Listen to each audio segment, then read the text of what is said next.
GS221. I'm Alex out with Sparky3. Hope you are having a phenomenal day, whatever day you are listening or watching the show. Boys, how we doing? Zach, how are you? Choosing not to shout something out before the 5-minute mark. Trying to hold it in? Yeah, because I just had a dumb thought, and I was like, I could do that, but I went, I should wait at least till the 5-minute mark, then maybe I can loop back around to it. All right, we'll loop back around. John, how are you? I'm doing all right. One of those days? Yeah. Yeah, I understand. It's definitely one of those days for the show, I think. That's my opinion. I feel like there's going to be a lot of rambling and a lot of general conversations. We do have topic, title, thumbnail points that we will get to. I don't know if we'll get to it immediately or later. We'll see. But we appreciate you for stopping by, though.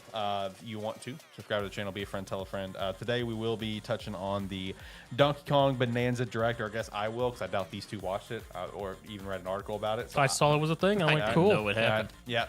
Well, it did come. I missed it live, so I feel you. I forgot it was a thing. I forgot it was happening.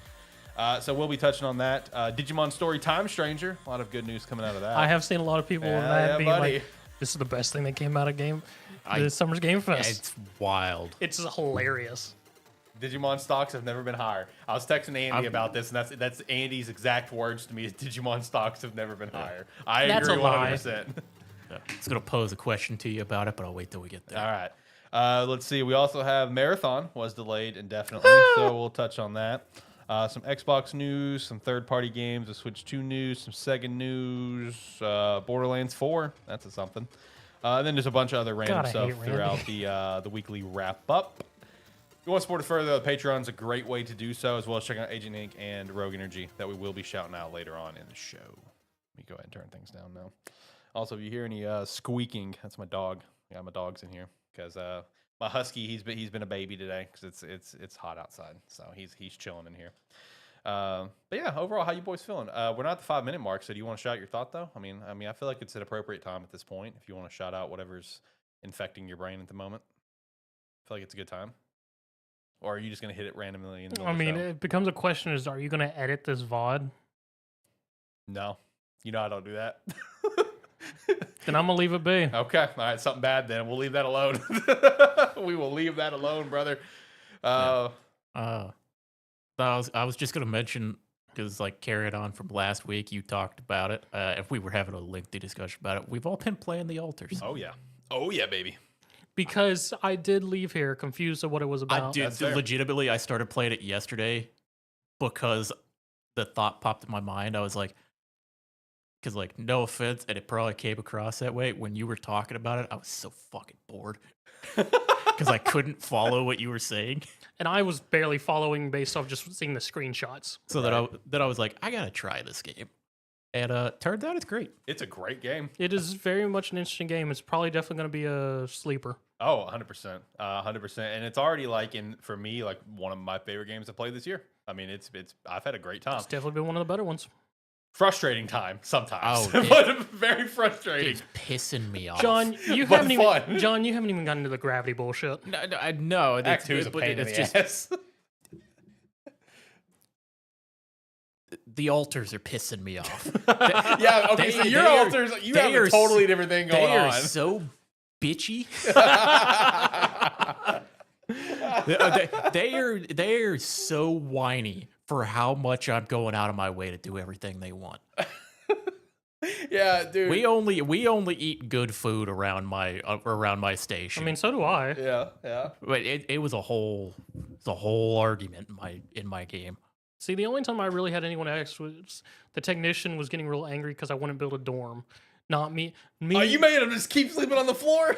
Well, I because didn't know the you altars needed a dorm at first. because the altars, the game, not the characters, the game is not the greatest at being, hey, this has now appeared because you've had this interaction. It fully leaves you to have to figure that stuff out. Yeah, it's not handholdy. Oh, yeah. It took me 3 days to figure out the Rapidium arc was a room. Yeah. It took me about a week after the technician went on about the dorms for me to realize, hey, the blueprint's just here now in the middle of all your other bullshit you're trying to do.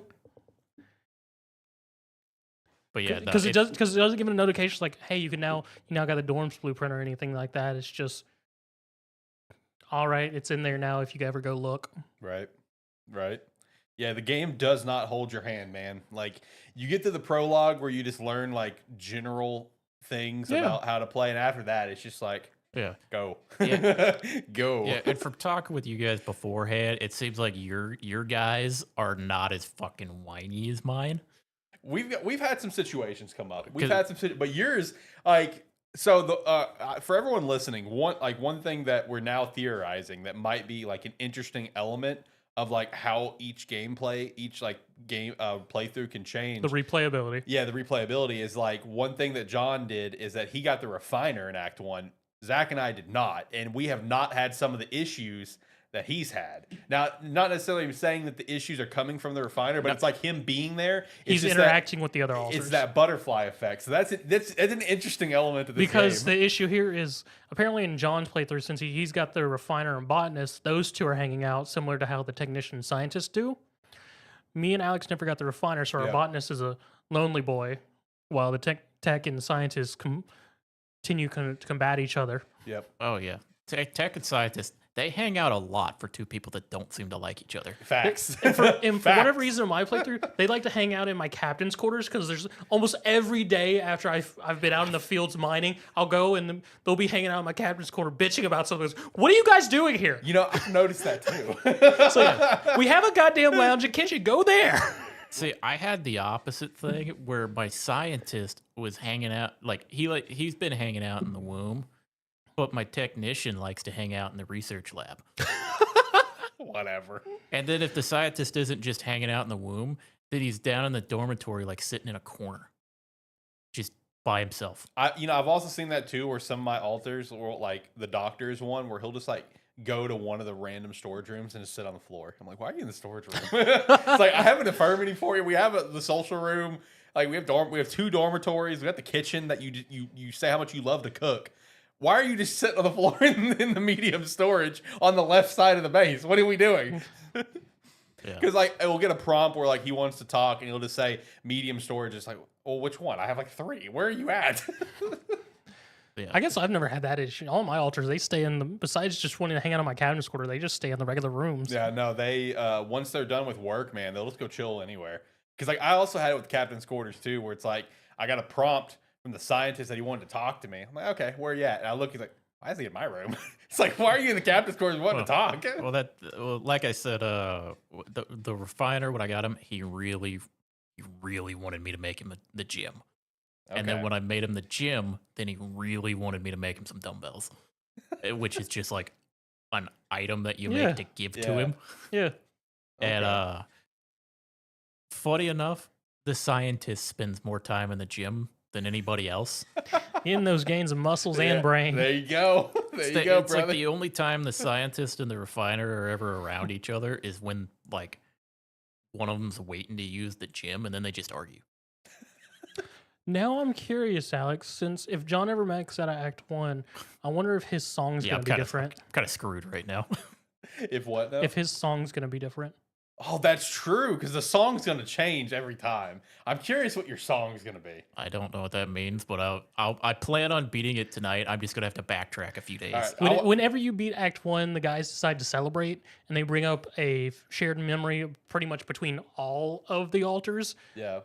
about apparently they are part of a band, which leads to discussions of making a song to celebrate. Yeah. So you end Act 1 on honestly a really good song. It's a really catchy little song that My I guys listened are to at very multiple different- times. My guys are at very different branching paths on the tree. Yeah. So I'll be curious what your song's gonna Because be like. because they all bring a different lyric and vibe. Yeah. Too bad you don't have the minor there. Rip. Rip Yeah. his minor. His Yeah, minor's dead. my miner's dead, and I did not attempt to save him. Wow.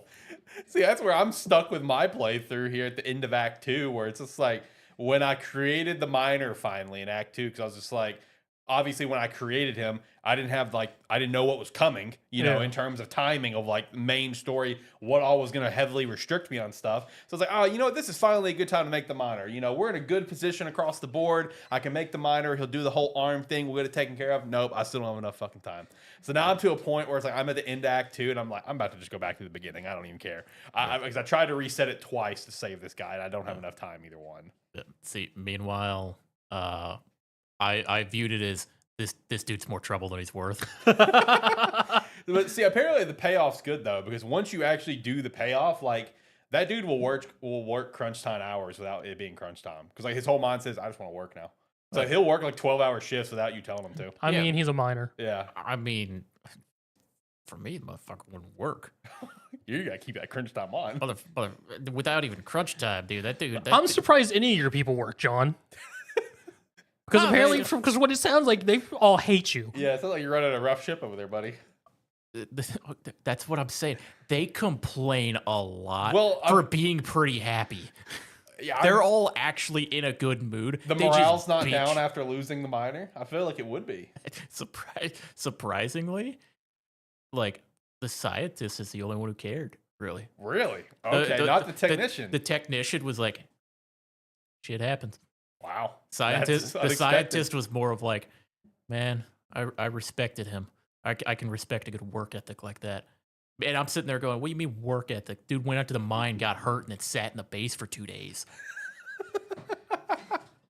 Man, that's interesting that the tech didn't care for you And then with how mine's going. And then the tech I had problems with for a while because he would stay out too late in the day and come back with radiation burns. Oh, and yeah, then yeah, he will bitch complain and about moan. that.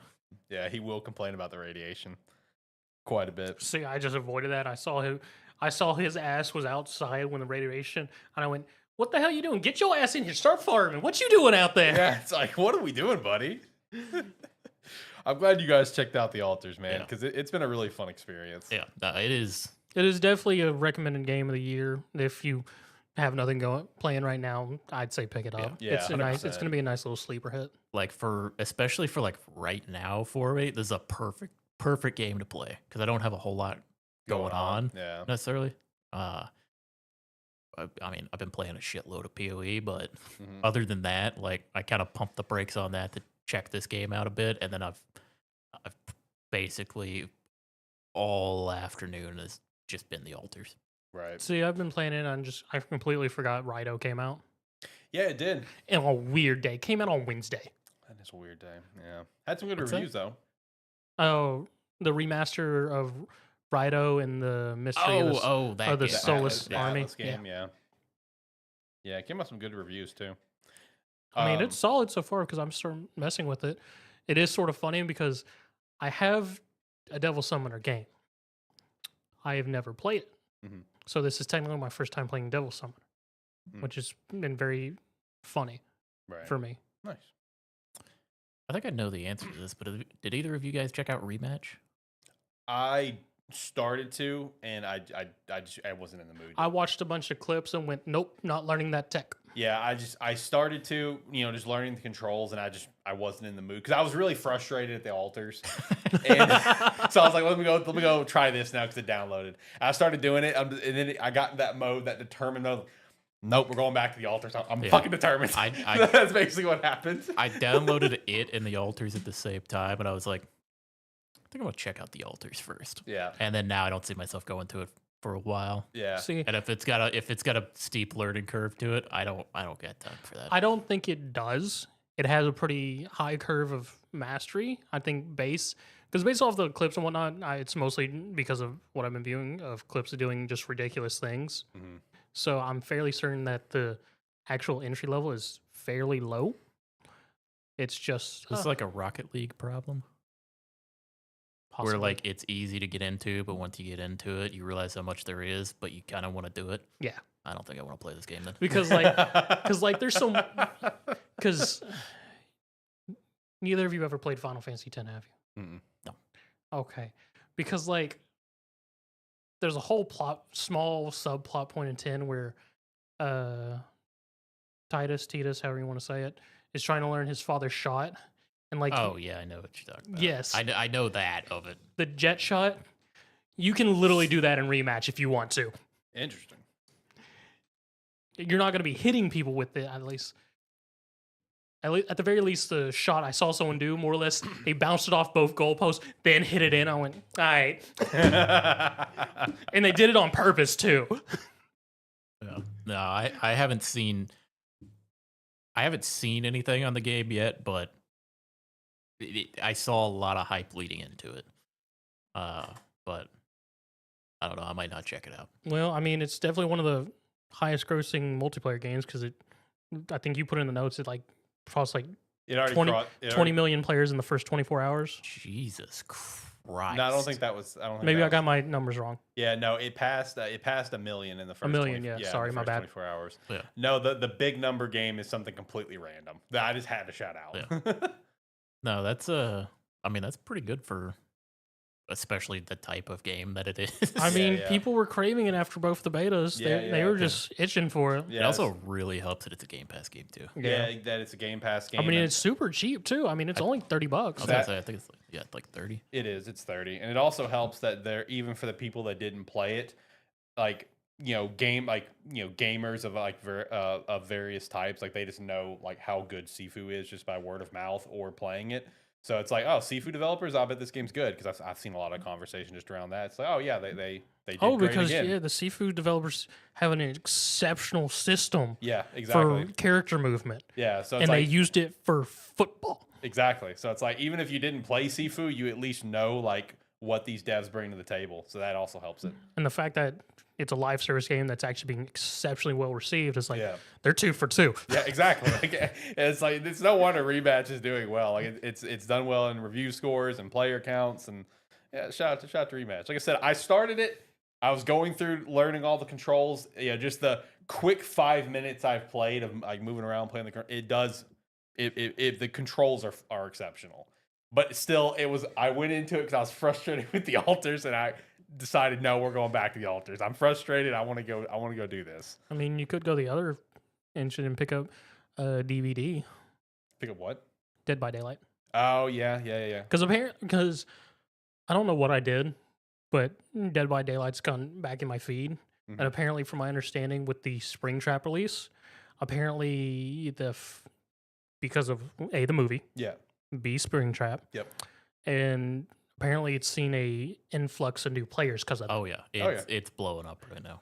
And because of that, I've more or less a bunch of my old feeds have popped back up of people just being like, there's a whole new generation of FNAF people going to DBD, and it's just been a shit show for veterans and newbies. Yeah. Because all the veterans know all the tech, and so all these newbies are trying to learn. And a bunch of the veteran killers are just going, I don't want to kill you. Here you go, little boy. Go this way, guys. I feel bad for killing you. And then it doesn't help the veterans all learning Springtrap and his bullshit. Right, yeah. Because apparently Springtrap is exceptionally busted, which is slightly surprising. It's also Matthew's model, right? Yes. That's what I thought. Yeah, shot to that.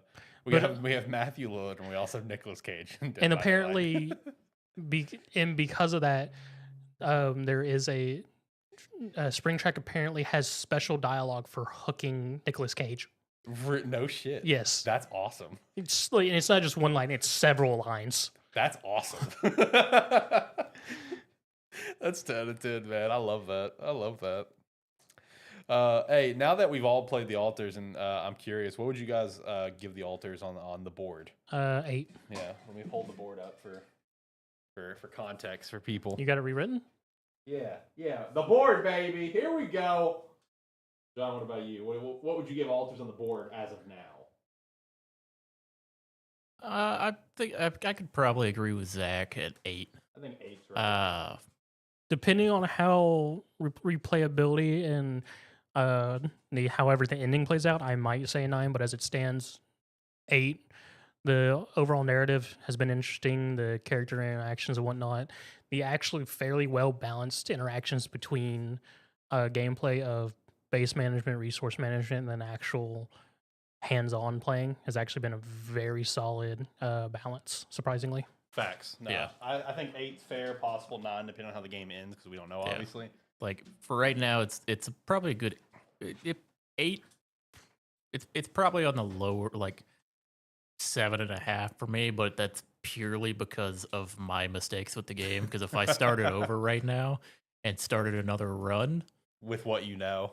Because I didn't do enough exploring around the area in Act 1, so it took me so long to start actually getting Minerals. all the like minerals and everything. Yeah.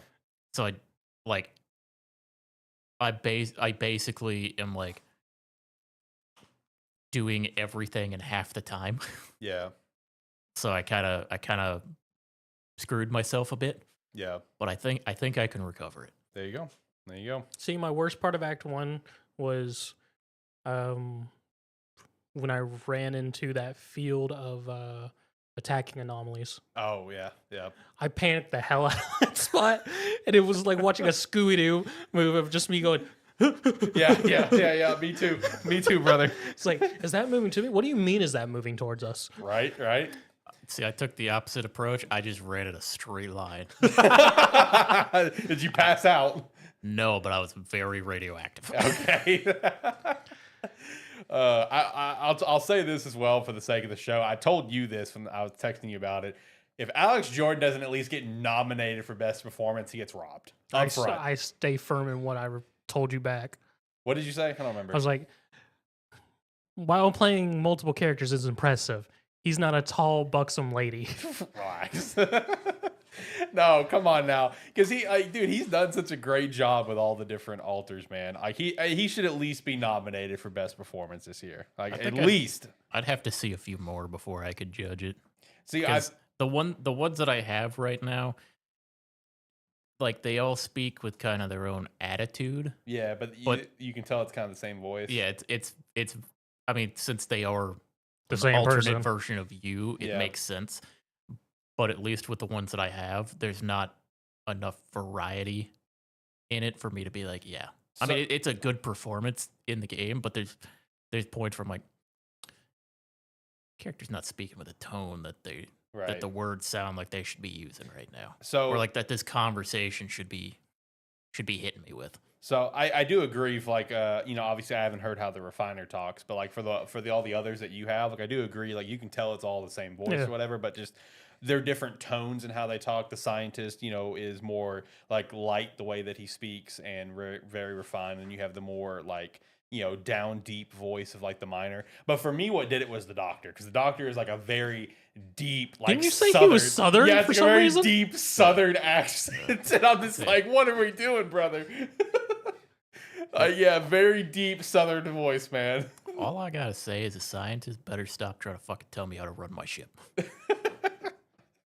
I've had that happen a couple times with the scientist and the technician both. I've tried to say that to me. So I feel you.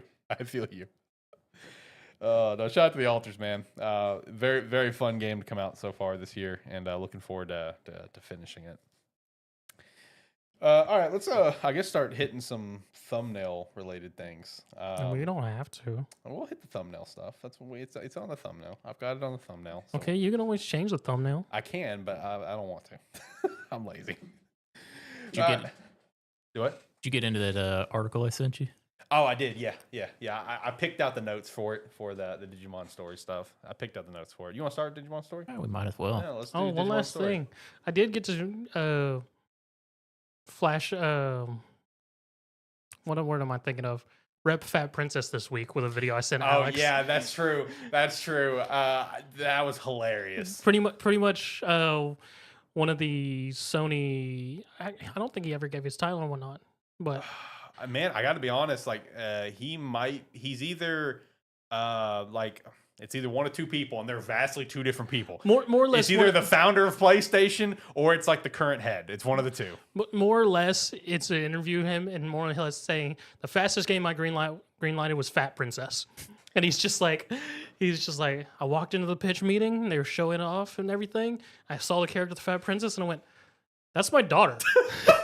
That's great. And he went, that's amazing. And he went, "Make your game." Make it right now. Take a blank check from me, brother. That's my daughter. It got one game. The fact that that's the fastest thing he's ever greenlit for that reason is absolute 10 out of 10. Absolutely amazing. Oh, how'd you feel about Kiryu Presley? Oh yeah, I saw that too. That was funny. All right, let's talk some Digimon Story Time Stranger. Because honestly, there is a lot of positivity around this game. I feel like the hype for Digimon as a whole right now in my opinion, and from everything I'm seeing, the hype, it feels like it's never been higher. I think people are learning that there have been Digimon games in the past decade. True. Because they're seeing this now and looking into it. I was about to say, from my understanding, this is probably going to be the most played Time Stranger game. Story game. Story game. Yeah. And just probably, honestly, Digimon game in general. Probably. Because I mean, dude, the hype around this game is so real.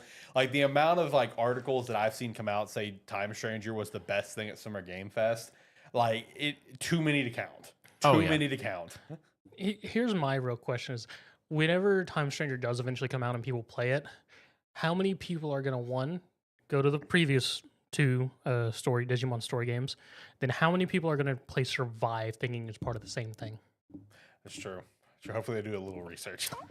Hopefully the first part where they go back to the other Digimon story games because they're fantastic. Yeah.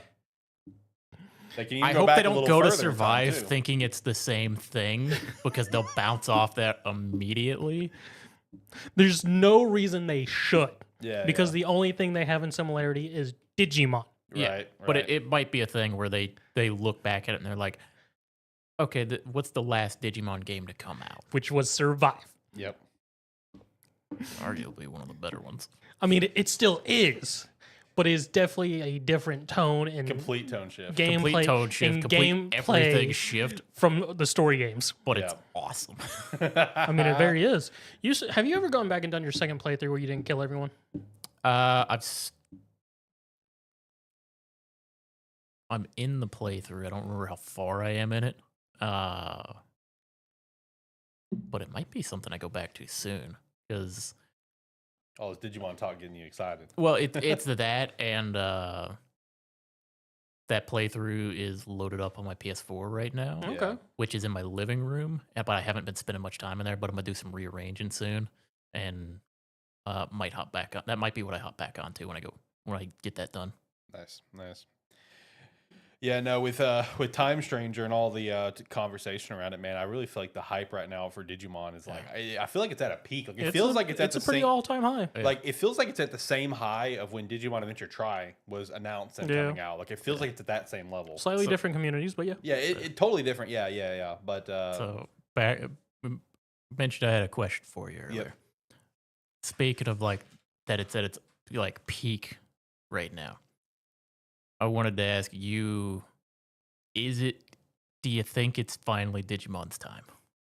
I would maybe overthrow some stuff. Do you think it's finally time? Not even necessarily overthrow, but like for the Digimon games to like break into like mainstream, kind of the mainstream. You know, honestly, yes. With how Time Stranger looks, all the improvements they've made, and again, all of the conversation that's around it, right? Like this conversation wasn't around for Survive. No. The conversation was for Survive is, what is Survive? Does it exist? Is this a thing? It was basically me and you for like 3 years going, they say it's coming still. Yeah, so like this conversation around Time Stranger, everyone that's gotten a chance to play it at like Summer Game Fest and just all the interviews and all the conversation, the continuous trailer drops and everything, like I'm seeing like it you know, all of that just further helps with the domino effect of just like, I've seen like, you know, big gaming content creators that I follow, you know, they're talking about it. Like, let's say like Mighty Keith, for example, where it's like, he's just like, man, Time Stranger just looks so good. It's like,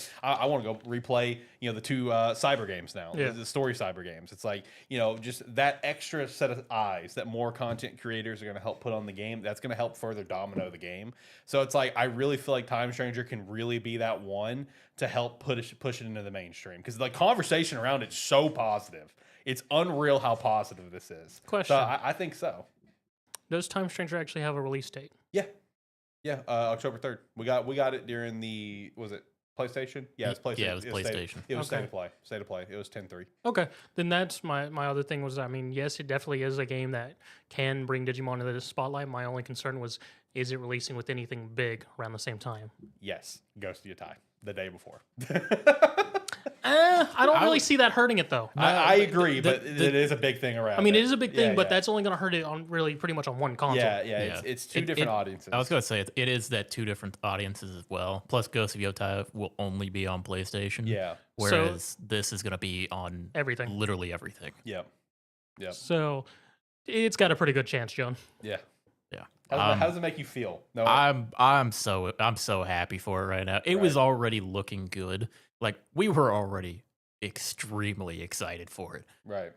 But then seeing all the positivity around it, it's wild because we like me and you've been getting hyped up about like we were getting hyped up for like Digimon Story Cyber Sleuth when it was coming out, and like we're used to nobody giving a shit. Yeah, exactly. Like when the Time Stranger, I sent it to you before that reveal happened. It got leaked with GameStop, I think. It's just like when I sent you that, I did not even imagine that there would be this much conversation. I fully believed it would be, oh, there's a new Digimon game, and that would have been it. And it would have just been me and you pumped about it, the Digimon community pumped about it. But now I'm seeing like the gaming community pumped about it. So it is really weird. It's nice, but it's weird because I'm not used to this. But but welcome everyone. Welcome because these games are great. The Digimon games are a lot of fun for the most part. And the story games from the two that was on the PS Vita to the PS4, even the ones back on the DS and stuff, good games. This game's gonna be great. The story is gonna be great. The Olympus 12 is really cool. This game's gonna be great. I cannot wait. Cannot wait for it to get shifted into the mainstream. Because like the interview that you sent me, there was three things that I took out of it because it wasn't a super long interview, but there was three things I took out of it that I thought was interesting. One is that it should be Steam Deck compatible, which is great because Digimon story games and Digimon games in general has such a long history with handhelds. DNA Digivolving will be in it, which I assumed that would be the case, but I'm glad that's confirmed in the interview. And then the game length, the story should only be about 40 hours. Subquest and Digimon training will add about another 10. But to 100% the game, like get every Digimon, whatever, he up front said, yeah, we don't even know. Yeah. We don't know how long it's going to be. Because that's one where it's like when they say like 10 hours for like sub stories and training Digimon, it's like, oh, you're assuming we're not playing it to get what we want.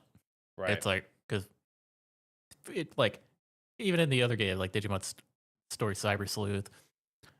I mean, I spent well over 15 hours in like just grinding in certain zones, level it up, de-leveling over and over again to raise the base stats of everything up to get certain like Digimon. Right. Yep. It's like you'll spend dozens of hours doing that in this game. Because and it's like I spent 15, 20 hours just doing that. And before, like, I don't even know if I had everything in the old games. And this game's going to have like 200 more, which is also fucking wild. Yeah.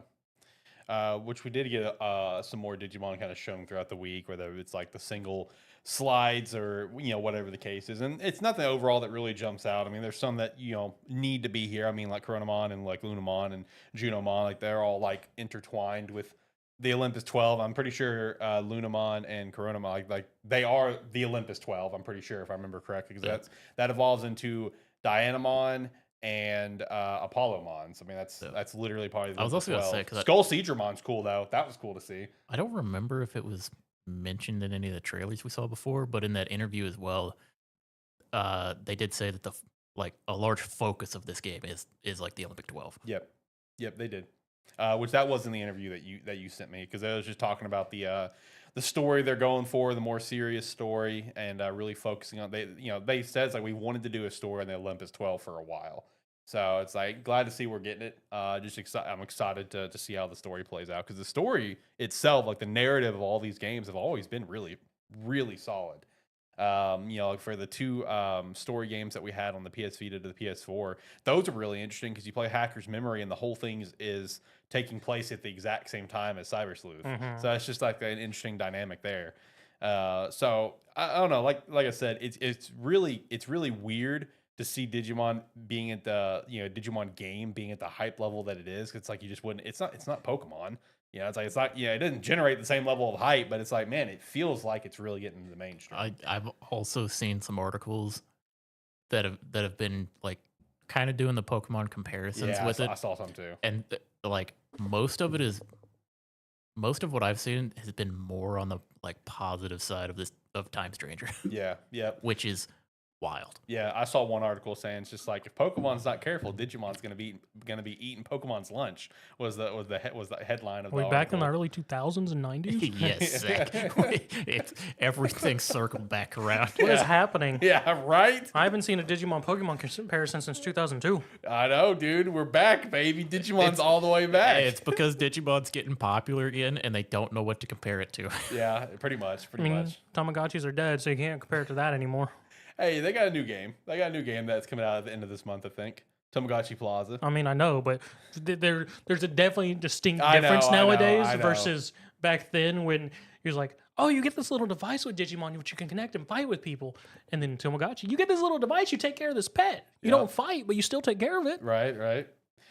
No, man, just like I said, everything about Time Stranger right now and just the overall hype around the game. Fantastic. Love it. Love that, like, you know, I shot this out last week. I love that, like, the collector's edition of the games, like, even if you would get the big boy edition, comes with an actual physical copy of a game. Wanted to shout that out now because I'm gonna bitch about that here in a little bit, about a couple other games. But you know, just everything about it, man. Everything about it's super positive right now.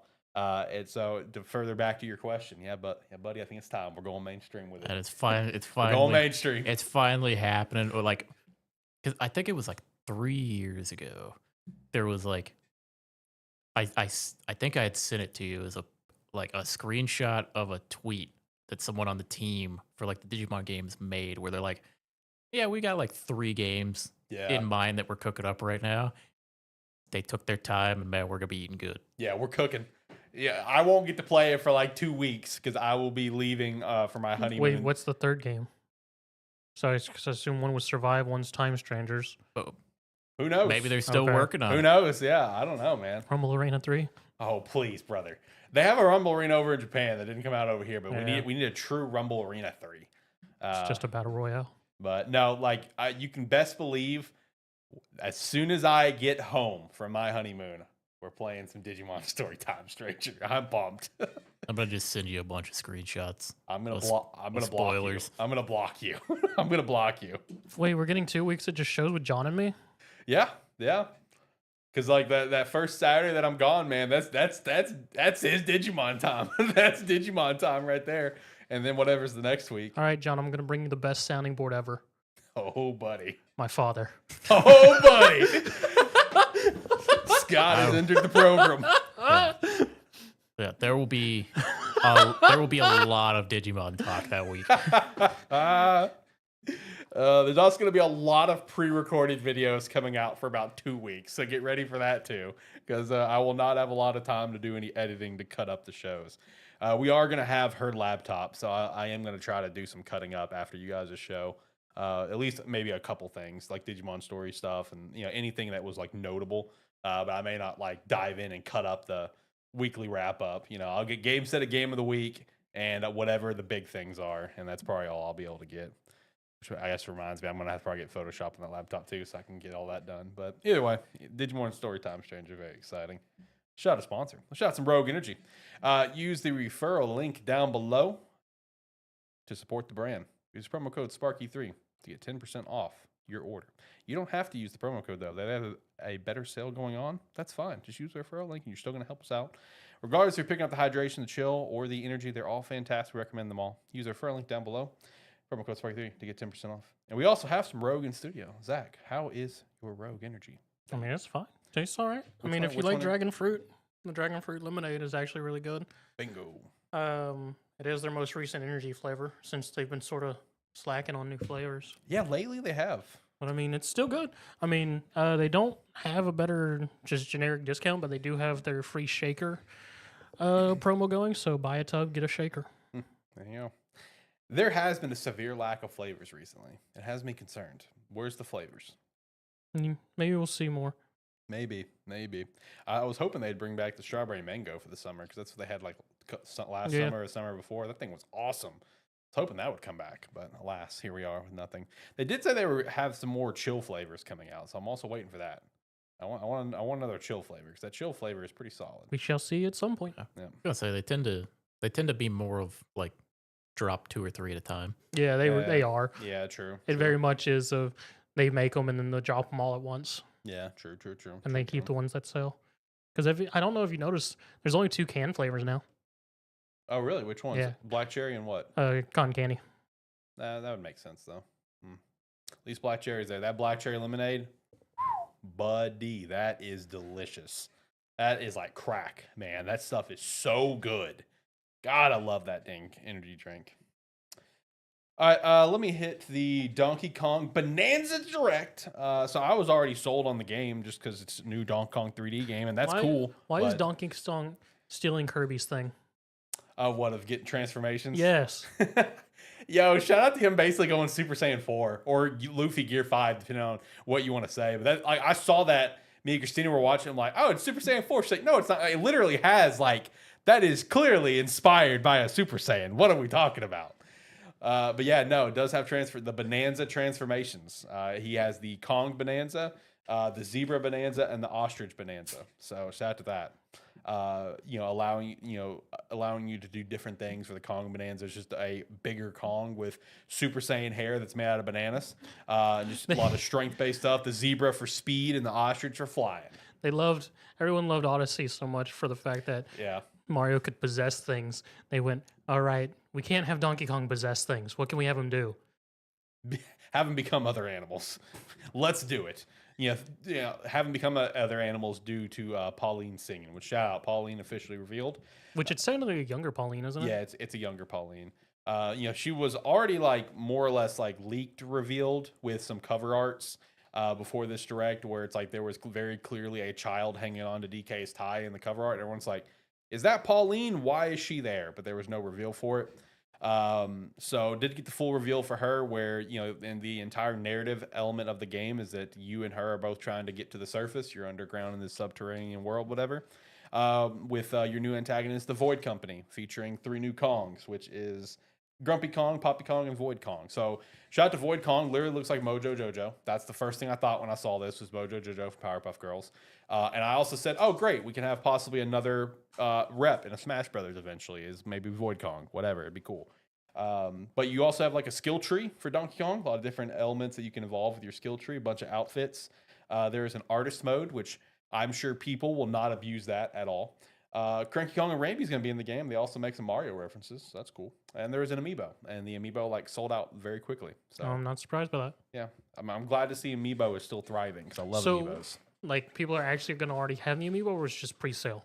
It's come out the same day as the game, so people just pre-order. Pre-orders are like someone went to go check out the pre-order. I think it was Best Buy, and there was a virtual line for it to get in and grab it. I mean, the amiibo collectors, they already have them all, so I mean, they have plenty of money to spend on a new amiibo. Yeah, I know. It's just like, well, we've gotten this far. I feel like there's a good chunk of amiibo collectors. It's just like, shit. All right, well, we've already gotten this far. We got to keep going, because I love my amiibos, but that's how I was feeling with Smash, is that I already had everyone. Yeah. By the time that second DLC pack that we assumed was not going to happened, and I'm just like, shit. All right, well, I got more I got to buy now. I mean, at this point, anyone who's an amiibo collector, I mean, they have all the amiibos, and they're released so sporadically now. They're just like, buy. Yeah, exactly. And that's also me with the Zelda ones, because I think I'm only missing I have not bought the 4 Guardians that came out with the Switch 2.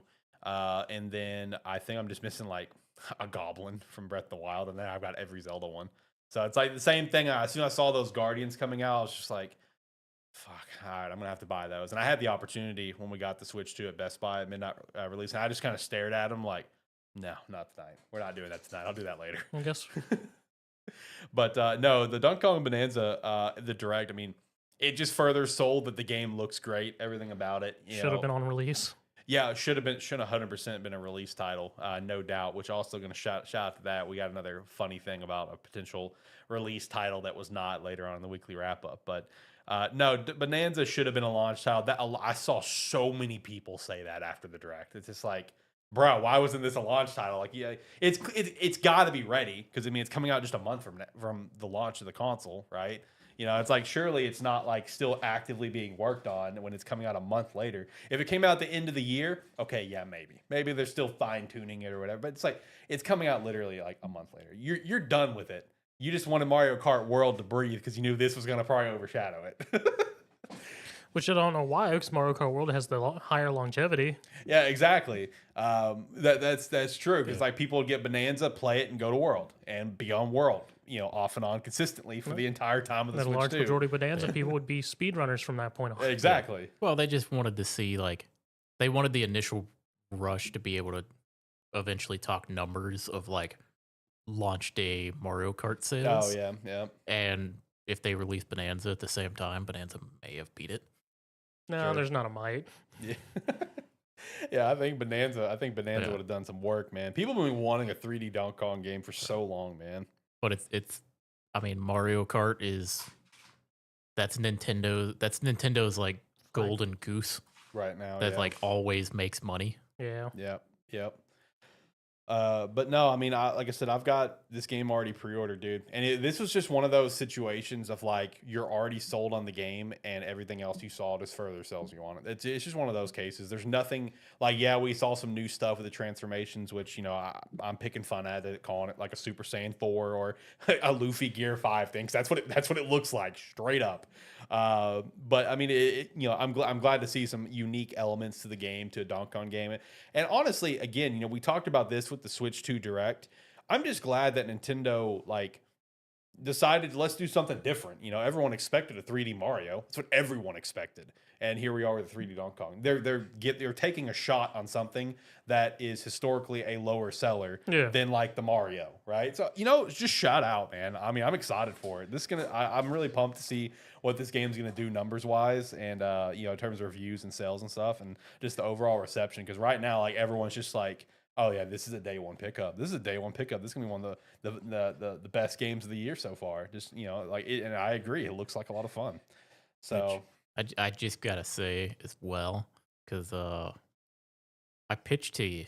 I remember pitching to you 3D Donkey Kong, and you were like, nah, they won't do it. They won't do it. You got me. You got me, brother. John did pitch this a few different times, and I shot it down immediately. I mean, I also still expected a 3D Mario to come out with the launch of the Switch 2, but here we are. With Donkey Kong Bonanza coming out July 17th. I mean, I just continue. It's the time for rebirth of IPs, because I don't know if you noticed. Was it last week? I think it was last week. But they released a remaster of the Gex trilogy. I did see that. Yeah, I did see that. I saw that pop up and went, got it. Man, hopefully the Switch 2 will be a revival of old IPs. That would be pretty sweet. I mean, hey, think about it. They launched GameCube, and right out of the gate, they give you F-Zero GX. Yeah. Great F-Zero game. So maybe we can also get maybe a new Star Fox game finally or something. That would be pretty cool. I don't think that's happening. Whoa. I know the last one really sucked, but come on. We're more likely to get a new is it Isaac is his name? No, not Isaac. Golden Sun. No, not Golden Sun. Platuna's Kid Icarus. Yeah, Icarus. Pit. Yeah, Kid Icarus. Yeah, no, Isaac's the main character from Golden Sun. Yeah. I would like to see that franchise come back too. Yeah, Golden Sun's pretty dead. Yeah, that one's pretty well dead. That's gonna be, if that one we get a new one, that's gonna honestly start a riot. Yeah, right. There's gonna be a fan base that's gonna riot for a little bit. Yeah. All right, let me shout out some merch. Let's go check out some Agent Ink. Use the referral link down below.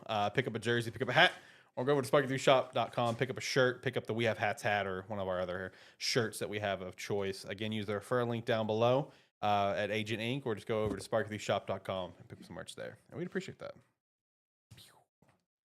All right. So the next thing I had on the docket would have been the marathon thing. Do you guys want to go ahead and talk about that, or do you guys want to talk about something else? Sure, we can talk about the train wreck. Oh my God, dude. So marathon delayed indefinitely to no one's surprise, I guess, except Bungie, because Bungie did not know about the delay. They found out the same time the rest of us found out, per sources. But no, game delayed indefinitely, which is no surprise after the entire dumpster fire of a scandal that came out on top of a very lukewarm. The game's fine. The gameplay was not over had any sort of major positivity out of beta or alpha or testing or whatever they had. I think it was beta. The areas of focus that they're going to be working on during the delay is better AI, better solo and duo play, more engaging combat, improved visuals. No shit. More story, darker tone, and more suitable to the IP and more. Yeah, so basically what you're telling me is you're completely rebooting the game because the game, number one, is not that fun. Well- and everything was stolen. So Well, Not everything. not everything. Calm down there. not everything, but the main takeaway is a lot of this. I mean, yeah, granted, most of this is gonna be like the suspending it indefinitely is 100% due to the fiasco that they Yeah. had with their art and everything. Yep.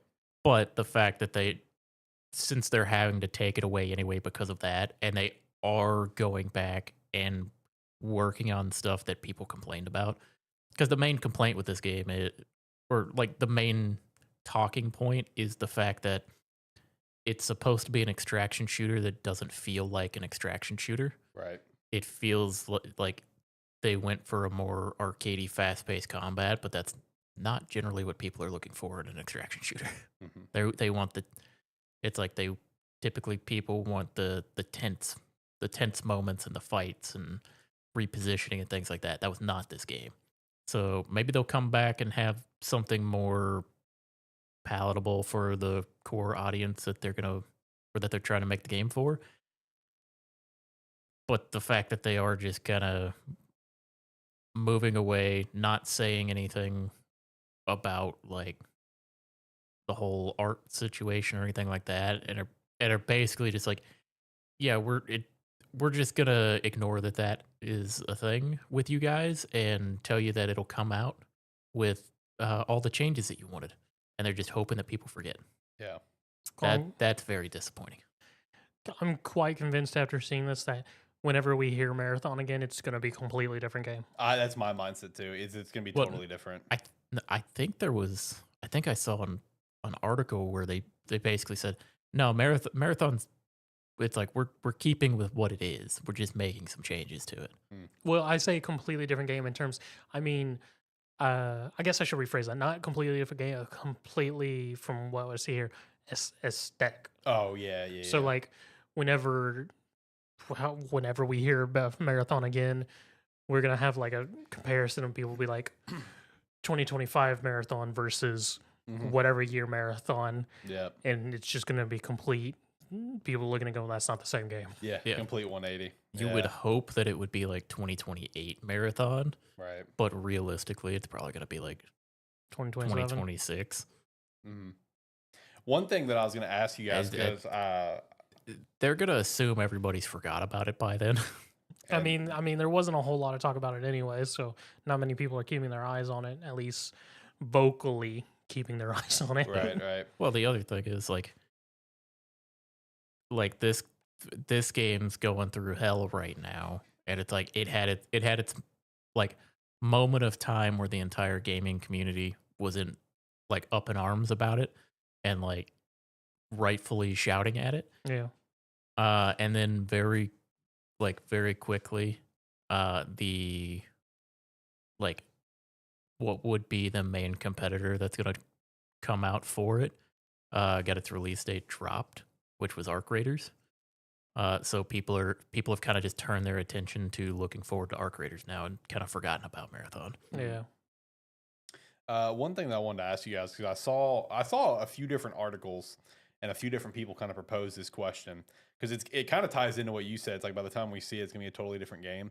So in terms of like timeline and release dates, right, and also having the knowledge that we have of the disaster that's been the Sony live service era, the next live service game that apparently should be coming out for Sony is going to be this Fair Games. What does Sony do if Fair Games launches, completely bombs, which from the sound of it probably will?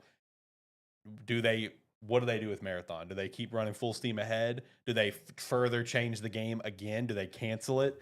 Like, do they delay it out even further to maybe the PS6? Like, what if the next live service game that drops, whether it's Fair Games or someone else, before Marathon, and it absolutely shits the bed? What do they do with Marathon? And they keep it live service.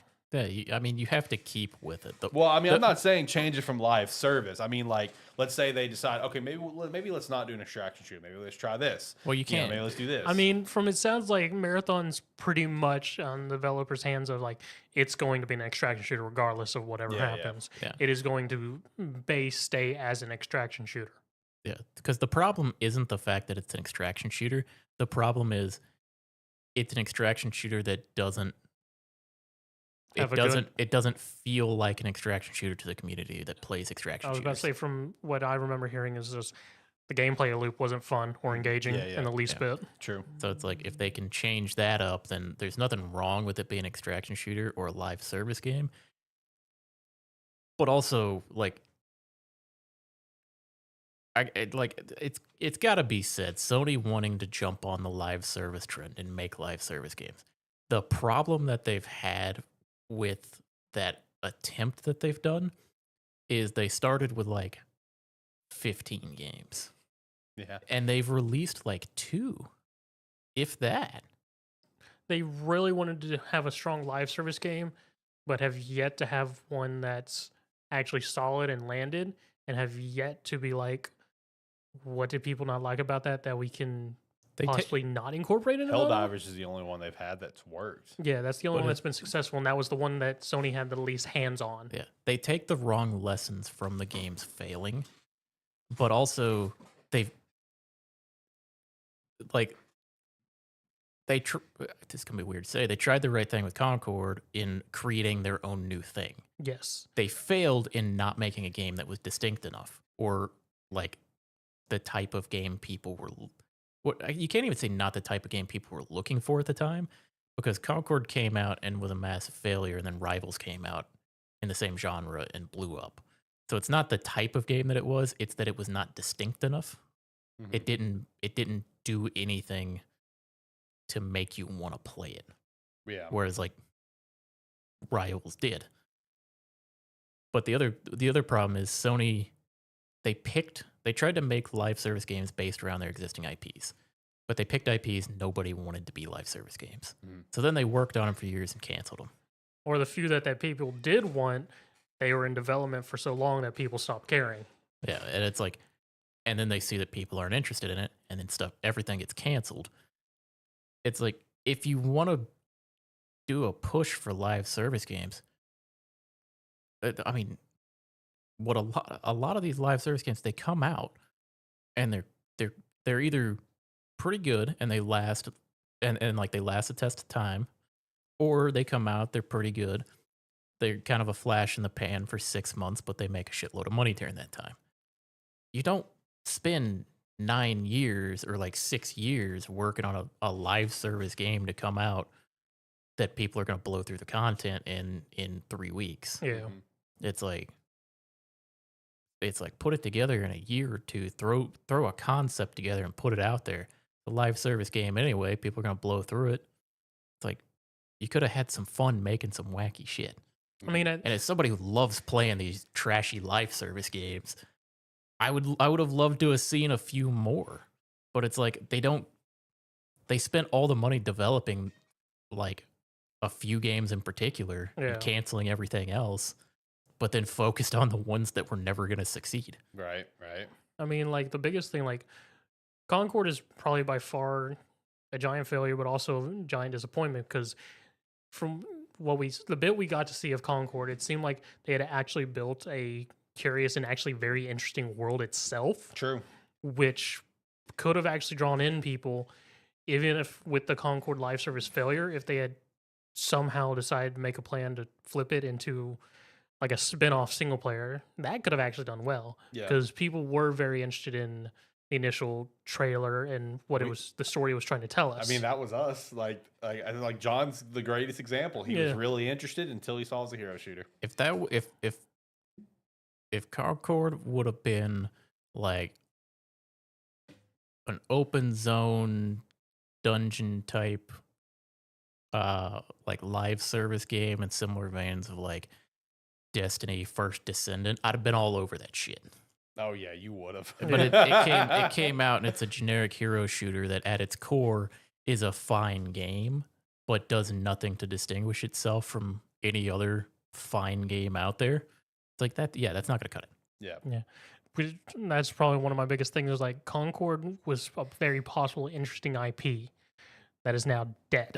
Yeah, completely dead. What a disaster.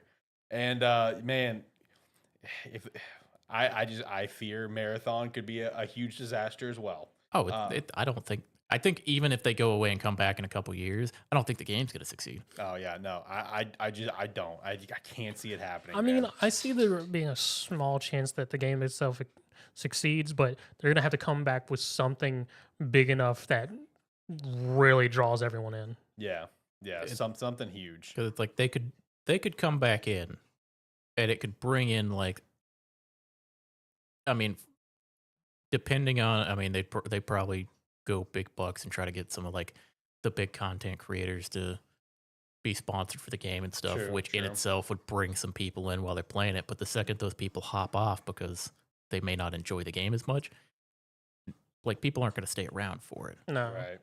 But it's one where, especially that genre of game, it's like you got some competition because it's like, I mean, the ones that are still there are there because they're the best version of that game. Yeah. And it's mainly like Tarkov. Mhm. It's still there because it's the best version of it, even if the people that play it don't like playing it. that is true. They just play it because it's the best that there is of that type of game. Yeah, they would like to have something else. They would like to have other options to bounce between a couple, not just play the same thing. Because it's one where it's like it's the same with like any type of like game genre out there. There's always one that does it better than everyone else. Yeah. But it's like it's nice when there's some variety of games that are like, it may not be the best, but it's a pretty good alternative that I can jump on for a little while. Yeah, it's a nice 7 out of 10 that you can go have a good little time on. Yeah. Nothing wrong with that. So hopefully Marathon can be that, but again, I don't think it's going to succeed when it comes back. I think it's going to be a disaster. Yeah. I mean, just to like equate it to myself, I love playing ARPGs. I've been playing a shitload of Path of Exile this week. I bounce between like 5 different games whenever whenever each one has its own new season that comes out. Yeah. It's like they're not all the same. Some of them aren't as good as others, but I'll play them all. It's nice to have something different. Yeah, it's nice to have a little variety. Flavor. Yeah, nothing wrong with some variety. Change up the flavor every once in a while. You guys got anything else you guys want to talk about? If not, I can start kind of going through the weekly wrap up. Bum ba bum bum. Didn't we miss something? No, that was the 3 main things. So we talked alters. Okay. We did Donkey Kong, Digimon, and Marathon, and we're basically now in the weekly wrap up territory. Okay. So, I was thinking we missed something, but I guess not. Okay. So, John, what about you? You got anything you want to talk about before we really dive into the weekly wrap up here today? I was trying to think if there was something else that I did this week, but I don't think so. I think it was all PoE until today, and then it was alters. Yeah, for me this week, it's been mostly the alters. One evening where I was frustrated with the alters, went and played some more 100 line. Had another character die in my current run, so shout out to that. Yeah, shout out to that. Had another character die, so now I've got 2 deaths in my playthrough. It was a sacrifice thing, and I had to pick who to die. So that was great. I was stuck in a situation. It's like, which one of these 3 do I want to go get killed? And I'm just like, fuck. Oh, so it's not from the whole cast. It's just one of the 3. Yeah, it's a select 3. It's just based on narrative. Like everyone else gets like wiped out kind of thing. And there's 3 left standing plus you. And basically to ensure that what we're doing happens, you got to pick one person to go take care of it. Self-esteem boy, I choose you. Yeah, I had to make a choice. I had to make a choice. I'm trying to remember who the 3 were. I know because I know obviously 2, but who was the 3rd? Obviously, you let them live because you don't remember. Yeah, I know. Who was the 3rd? I don't remember who the 3rd was. Oh, I remember. Yeah, so for me, I don't think it's a bad thing to say this because there's 100 different. I was about to say only the people who know what path you're on will exactly. know. There's 100 different ones, so I had to pick between Tsubasa. Nope, she's alive. She's living. I don't care what you say. Takamaru and Sword Lady. By Kior. I forget her name. Yeah, she was the one that I went with. Yeah, she was. I have never enjoyed. If I'm going to be upfront with you, all of the second to last Defense Academy characters, I do not like any of them except Nozumi and now Wrestler. Forgot her I'm name. sorry.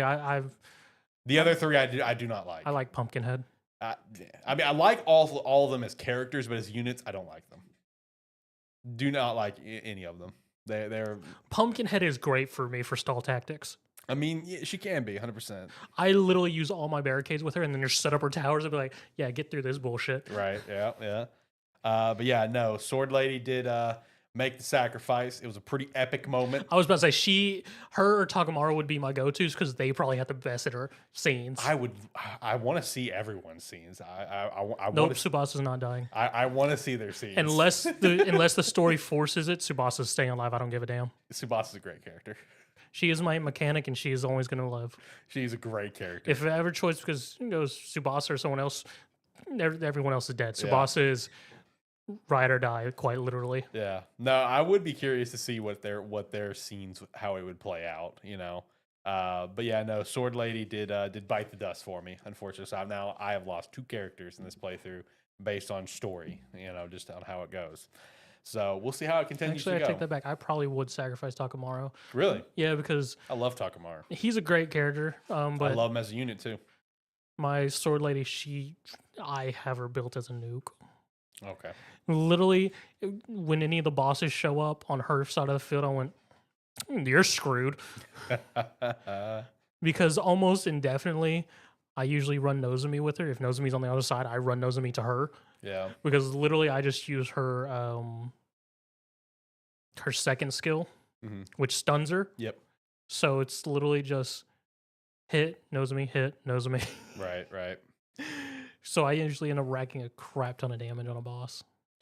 No, this playthrough has been pretty interesting so far, though. I will say. Did you have the fusion boss? Yes. I'll probably need to ask you which fusion you got. So mine was. Well, for yours was it the lovers?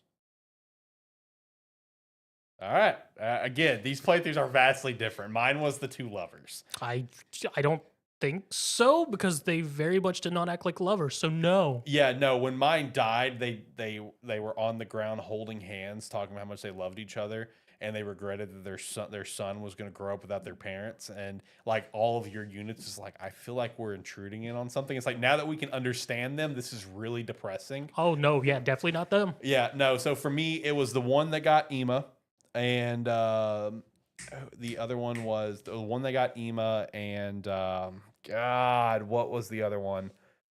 Basically when they fused, it just became a gigantic worm snake. That's basically what it looked like when it fused. But it was 100% the one that got Ema. That was for sure. And then some other one that was like a snake-esque thing. I don't know. Mine was still the worm lady. Okay. And the Ema one, right? Yeah. Okay. Because it was the one that can dig underground. Yes. Because she has no points since you're not going to let Ema get taken. Yes. So she just shows up. And I don't think it was her lover because I didn't get that scene at the end of the fight. But it was the crap, what was it? So I'm drawing a blank too. It was the big thing with the giant like drill type head. No, that might be your lover. So you just didn't get the lover scene. Yeah, no, because mine was like a midday fight. Was yours a midday fight? Yeah. Then I don't know what happened because they definitely. Yeah, no, mine was like they're lovers and they have a whole scene when they're dying, talking about their kid and everything. That's interesting. It can't be the same one then. That sounds right. I'm gonna have to look up the commanders. I'll look at the commanders after the show to confirm because now it's bugging me. Because they did not act like lovers. It was. No, I'm looking up now. It's bugging me. They literally had an interaction. It's like it's been a while since we hadn't been able to fight together. Yes, yeah, no, that's her lover. For me, there was a whole scene when they lost of like, about how they are lovers. Yep. Nope. We've completely ditched that in my playthrough. They did not do that. Oh, that's great, dude. These playthroughs are so damn interesting, man. Oh, we merged them and we just carried on. That's fantastic. That is fantastic, dude. Unless I erased that scene in my mind, but I feel like I would have remembered that. Yeah, no, that's the right one, dude. Vala Garzo. That was his name. Yeah, it's a monster form, resembles a gigantic head with flowing mane and no arms, supported by two rather short legs. His ability takes the form of a cannon that appears on his forehead. Yeah. Yeah, they're lovers. They were lovers in mine. They died holding hands and talked about their kid, and everyone was just like, "Man, I feel like we're intruding." Yep. I guess Man. they don't have a kid. They haven't had a kid yet. Fascinating. These different playthroughs are fascinating. Because I murked him when we just carried on. Okay, so you didn't lose anyone after that then. Nope. Oh God, fascinating. This game is so deep, dude. I love it. Yep. Besides the one person I personally murdered, nope. Wow, that's great. 10 out of 10. My team's still running strong. Man, 10 out of 10. 100 Line, dude, one of the best games of the year as well. Like, it really is. If you haven't played 100 Line, you got to go play 100 Line, man. 100 Line is really good. And honestly, please, if anything, just go play it just to simply support the devs and support the team, because they have been very vocal. It's just like, this game might bankrupt us, but we made it. Please go play it. They put a lot of work into it. Meanwhile, John, did you ever pick 100 lineup? Yeah. I need to get back to it. Oh, yeah, that's right. You're still on a standard route. It's one where like I'm around like day 40-ish. And you have so much. Well, yeah, it's like I'm in the prologue still, basically. Yeah, you are. But it's like I'm still there, just because like I was playing it, and then I've been bombarded with a bunch of other stuff that I've been playing. Right. But it's sitting right there waiting on me. Hey, at least you bought it and tried it. That's enough. Oh, that's the thing. I like the game. Yeah. It's just there's been a lot of other stuff that I've been playing in the meantime. Yeah. Yeah, you're supporting the team. That's what matters. So they don't go bankrupt. Because even the director's just like, yeah, I don't think I'm ever going to make a game of this level again. I don't think that's happening. This is my one and done. And he still wants to add more to it, which would be really cool. Shout out to that. He wants to add more endings and more story plots. So I mean, I do like at the point we're playing, because they did add the update where if any battles are similar in another route, you can just skip the fight. I saw that. That's nice. Yeah, that's a nice. Because a lot of people were complaining about that. As I'm playing through, I was like, yeah, I could see annoying how to. I mean, if you're quickly running through routes, yeah, it'd be annoying having to do some fights over and over again. Yeah, especially the exact very same. similar. Yeah. So that's gonna further add to just how quickly you can get like 30 clears, like I've seen some people say. Where I was asking, it's like, man, these clears have got to end before 100, because how do you already have 30 done? That's just impressive. Some have to end before day 100. They got to, because again, the fact that some people like, as of like 2 weeks ago, saying, yeah, dude, I've already got it like 30 times. It's like, what do you mean you got it 30 times? Jesus. Anyway, all right, let's jump into some weekly wrap up, boys. All right, so we do have some Xbox news shout out. Xbox officially announces work on the future console in partnership with AMD. All right, I mean, kind of already knew it was happening, but hey, we have the official announcement. And then I know some people are nitpicking that they said consoles, saying there's going to be more than just the next one, which I've been under the mindset I think the next one's the last one. I'm still going to stay true to that, unless depending on the route they take for the next console. But partnering with AMD is going to be a good partnership for them, 100%. What kind of box shape do you think the next one's going to be in? Dude, it's going to be a tower. I think it's just going to be basically an Xbox PC. That's just my mindset. They're going to rinse and repeat the fridge, but it's just going to be like a computer tower. That's what I think it's going to be. Just a rectangle, but skinnier. PC. That's what I think. I think they're just really going to go that route, man. It's just like a PC route. So, I don't know. What do you think? You got an opinion? It'll be like a little table that you put your TV on. That's actually sort of what I was leaning towards as well. It's like it's going to be a little table that has legs. It's going to be, all the components will be inside the table portion of it. You put your TV on that and just hook directly into it. God, that thing would be bulky as all get out. Yeah. I'm thinking it's like comically big too. Hey, for the price point that's being pitched around, could be. I've seen some analysts think that they would not be shocked if the next Xbox came in at a starting price of $1,000. just based on what they're going for. And if they do that, again, I really think they're going to continue to make Xboxes, but it's going to be for the audience. Yeah. You know what I mean? Like it's going to be a PC almost, an Xbox PC, $1,000, still with a game console at its heart to an extent, but it's for like that audience, right? Because it's like, it's kind of like a Steam Deck, right? Steam Deck sells well. It's not a blowout seller. It'll never be a blowout seller. It's never going to reach the heights of a Switch, you know, or something like that. But it has its audience that's going to buy it. And it's going to get a Steam Deck 2, probably a Steam Deck 3, and it's going to be supported because of its audience. If they end up going that route for the next Xbox, I think that's going to wait. Xbox will forever stick around if they do that because their mindset is we are targeting our audience and that's it. So I don't know, but if it comes in $1,000, buddy, I ain't buying one. That one ain't happening. That's where I draw the damn line. I will go to 5. I've obviously bought consoles at 500, but I am not going to 1,000. At that point, I am just going to get me a new PC, which I do want to do eventually anyway. Yeah, I mean, first party games come to Game Pass anyway. Yeah, Which is usually what I'm playing, or like having my Xbox for.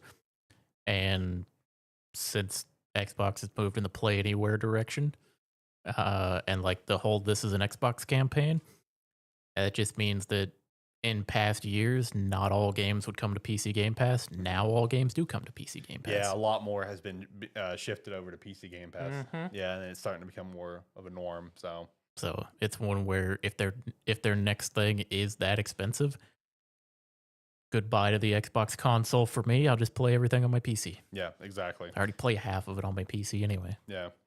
Apparently, also part of I saw some like kind of conversation around this is that part of the AMD partnership is apparently backwards compatibility is going to be a huge focus as well, which that's something Xbox has already been kind of working on their own as well. Just further trying to get more compatibility across the board. Because I saw someone comment on this about the whole Play Anywhere thing. This dude said he's just like, you know, he owns like 300 plus Xbox games digitally that he's bought over time. But he can only play like 70 something just based on like the compatibility and like the Play Anywhere. So it's like the Play Anywhere, it's a work in progress kind of thing. So if the AMD partnership helps with that, that's better for the Xbox brand to help really play your games anywhere.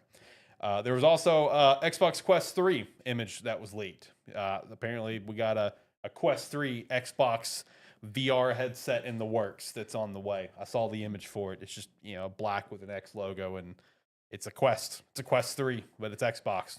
Shut that. Xbox dipping into some VR stuff, which all that's going to do is it's going to further make Kojima's game OD creepy as hell.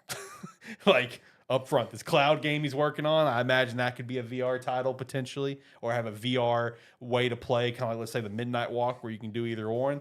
I could see the same thing with OD because Kojima's a madman and he's here to create a crazy game, crazy experience. Oh, you know, I'm glad I said that because I don't have it in the weekly wrap up and I forgot this. Do you remember like a few weeks ago when I was talking about Kojima, like talking about Death Stranding, how he was like disappointed there was positivity around Death Stranding 2 like playtest, and we were all like, "What the heck, man?" Or at least I was.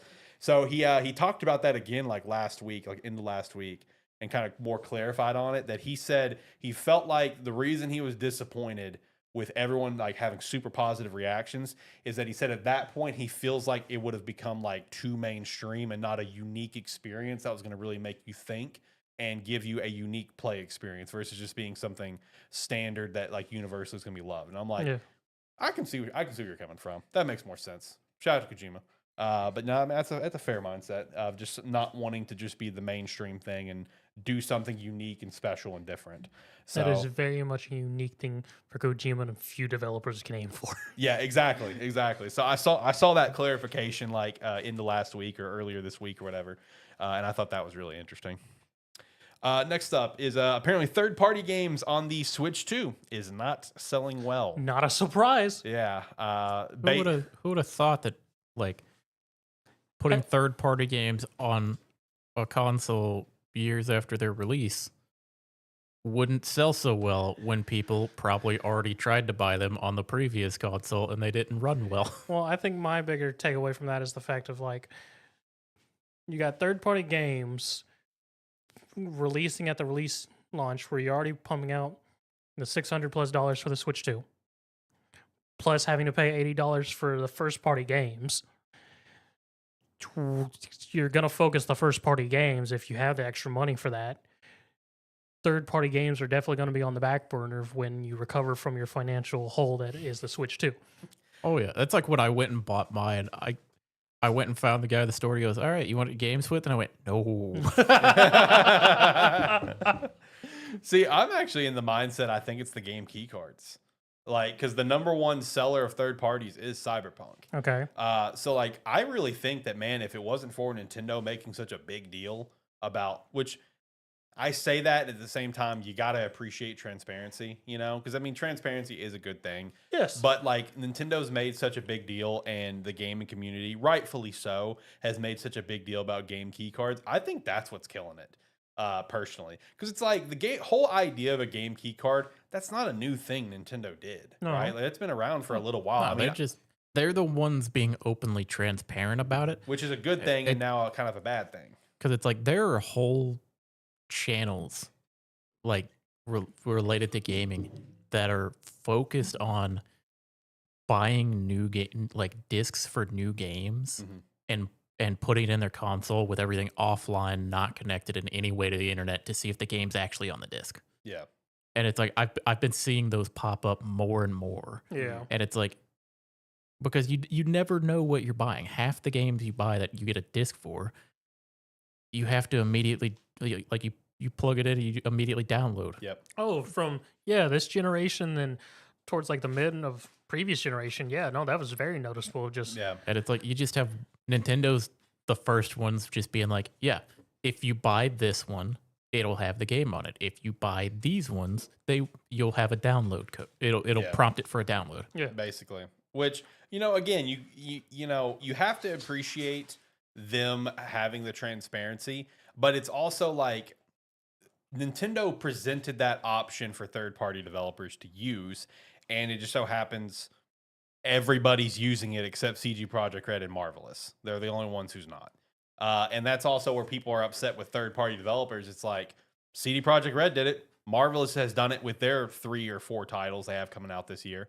Like, why can't you? You know, why do you have to do a game key card? 'Cause, I mean, it is noticeable at the Switch where, you know, in the past, I'll be out and about with my Switch, and I will go pop in certain titles, and the certain titles will give a prompt on my Switch saying, checking if I can play this title, because I need to be on the, and you know, it won't let me. And I'm like, well, let me turn on my fucking hotspot on my phone, I guess, so I can play this fucking game. You know, so I mean, it's been a thing. It's a thing on the PS4, like you said, and Xbox One towards the end of that generation. It's been a thing all throughout PS5 and Xbox Series. Well, yeah, it's just Nintendo being transparent, and I think just gamers don't want like a key to a game. You know, they want the game. They also don't want to know that that's what it is. Exactly. That's why. Because the other thing is, they like, don't want to know about it. Because it's like I buy all my games digitally pretty much, and it's one where 99.9% of the time you don't think about it. Yeah. But then there are cases like the couple times in the past year or two when the PlayStation Network goes down. Yeah. Where it's like you go to play something, and it's like, can't verify that you have that. It's like it hasn't checked in a certain amount of time. We have to verify that you have the game. Yep. That's basically what your Switch is doing when you pop in that game. It just needs a quick connection to go, is this something that you're allowed to play? Is this connected to your account? It's like, do you have a license? Exactly. You know, it's not Nintendo's fault. It's just that's the gaming industry. I mean, that's where we are because currently. I mean, it is more affordable for game developers and whatnot. And it's one of those things that, like, I mean, really, when it's you have to again appreciate Nintendo for being actually transparent on it. I mean, if they weren't transparent on it, it would just be noticeable that, like, oh, I pick up Street Fighter 6 and I have to connect to the internet to even play it, you know, by myself, you know, just to mess around. Or, God bless, I'm drawing a blank on all these third-party games that came out. Whatever other third-party game, let's say just strictly single-player games, like, okay, yeah, I've got to check into the internet for me to play it. So it's like, even if they weren't transparent about it, you would still notice it.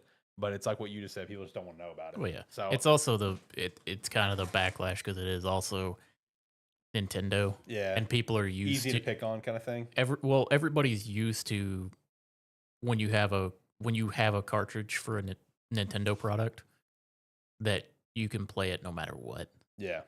But now certain cartridges aren't the game is new for them. Yeah. Yeah, exactly. So I don't know. I mean, like when I saw that news, I wasn't necessarily surprised, especially when I saw Cyberpunk was the one that like sold really well. Because like, going into the Switch 2, like there was all this talk, there was gonna be a heavy third party support, which we've clearly already seen. Because like, why wouldn't third parties want to be on the Switch 2 after what the Switch 1 did, right?